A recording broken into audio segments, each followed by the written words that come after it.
Hello, students, and welcome to English class. I'm your English teacher, Mr. Oza, and it is time for us to take a look at classwork number 77. The novel that we are reading is called Siddhartha, and the author of that novel is Hermann Hesse. Today we jump into chapter 3, which is called Gautama. Now, Gautama is the name of the Buddha, literally the man who started the religion Buddhism. And today our main character, Siddhartha, is going to meet and speak with the Buddha. Some directions for this assignment. You've already looked at 4 pictures. You've already made your predictions and questions, so thank you for doing that. You're watching this video now, which is great. Thank you for doing that. Once this video is over, it'll be time for you to read the chapter that is linked in the Google Doc for this assignment. And after you read the chapter, you're going to write down 2 main ideas. You're going to create your own questions, 2 of them, and you're going to do 1 open response question. Just make sure that you have some sort of quote or some sort of evidence in your open response answer. So let's go over those pictures that you have already taken a look at. The first one, this is a picture of Gautama, the Buddha. Now the Buddha, as I mentioned a moment ago, he started the religion of Buddhism, and he lives in a place called the Jetavana Grove.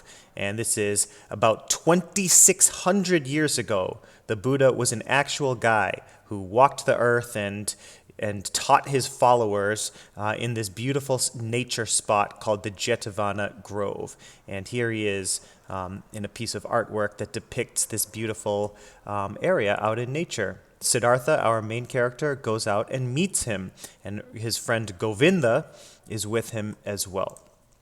And as they sit at the feet of the Buddha and listen to his teachings, they hear him say this: "I teach one thing and one thing only. That is suffering and the end of suffering." So the Buddha, when it comes to kind of spirituality and religious beliefs, he doesn't really teach anything about God or any sort of kind of supernatural stuff. He just talks about like how to have a better life, like quite to put it really simply. In life, sometimes we suffer. We have different, problems that we deal with. And the Buddha's goal is to end that suffering. How do we stop suffering in our lives? What do we do to live a more peaceful, fulfilling, and just calmer, better lifestyle? Siddhartha thinks this is interesting, but he has more questions. He says, yeah, ending suffering, that's cool, but I want to learn more. That's not enough for me. That is, in Siddhartha's view, just like a kind of narrow, kind of small thing that is not enough for him. Yes, ending suffering is a cool goal, and it is important and very interesting goal, but Siddhartha wants to know more. That is not enough for him, just that one goal of ending suffering. Govinda, on the other hand, Govinda is like, this is awesome. This is like a great teacher. The Buddha has a lot of respect. He's got a lot of followers. I'm going to stay with him. I'm going to stay with the Buddha, and I'm going to learn from him. And so this is the part in the book where the Buddha recruits Govinda to stay with him and become a Buddhist. And so here is Govinda accepting the flower, like accepting, his role in the fellowship, if you will. Meanwhile, this is Siddhartha. I should have photoshopped like a picture of Siddhartha's face here.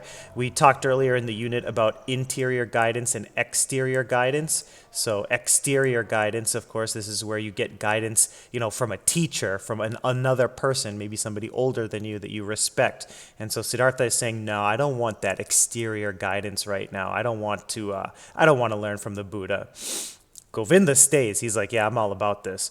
Siddhartha's like, nah, I'm going to go on my own journey. I'm going to go all alone. I'm going to leave the Buddha. I'm going to just run through the forest and just go find my own way. I'm going to be self-motivated and self-taught right now.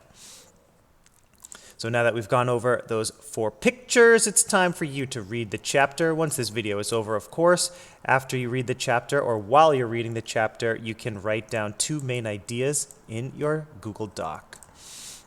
After you write down those 2 main ideas, you're going to create your own questions and, of course, answer them. You're going to do a level 1 question and a level 2 question. There's a link in the document that explains the difference if you need more information or more help on creating your own questions. And then the last step is to do a quick open response. Make sure that you read those prompts. You do have a rubric to look at that's going to help you understand how you're graded on this part of the assignment. Remember, you're just sharing your own opinion, so don't overthink it.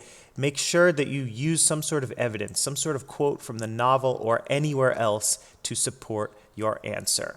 So I want to thank you for watching this video. As always, let me know if you have any questions along the way. This is chapter 3 of Siddhartha. I hope you're enjoying the book so far. And as always, I hope you all have a great class.